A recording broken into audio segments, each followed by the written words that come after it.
So let's look at functional distribution of income. This is the distribution of income on the basis of factors of production.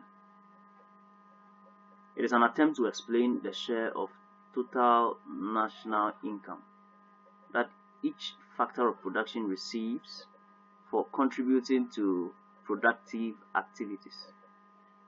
Right. So it is a distribution of income among the traditional factors of production, and we know the factors of production: land, labor, entrepreneur, and capital. They all receive some form of income. If you remember, labor receives wages, capital interest, entrepreneur profits, and land rent. So at the end of the day, we find out that the percentage of income that is used to compensate land, labor, capital, and entrepreneur is this particular amount. So it shows us what each factor of production receives. That is functional distribution of income. The other is size distribution of income. This is a measure commonly used by economists and statisticians.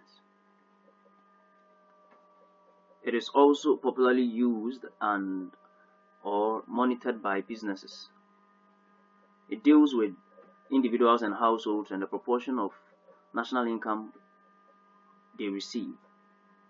How the individual or household earns the income, such as through rent or wages, is not so relevant and does not really matter here. The focus is on how much each individual earns, no matter what the source of the income is. So one important thing about size distribution of income is that it tells us the shares of total income received by the high, middle, and low income earners in a country. And this is normally used and mostly used than the functional distribution of income. So, measure of inequality.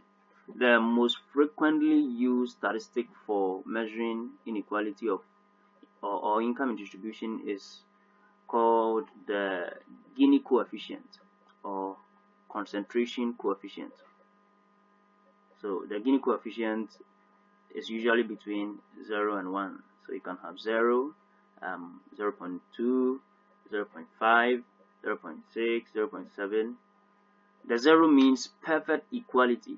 So a country, no country has 0 anyway, but a country that registers 0 for its Gini coefficient, it means that in that country there is perfect equality. And if your country registers 1, it means there is perfect inequality. Right, so the next thing we would want to talk about is economic growth and development programs and initiatives. This is quite it has so much information here, so I will leave this to the next slide. Thank you so much.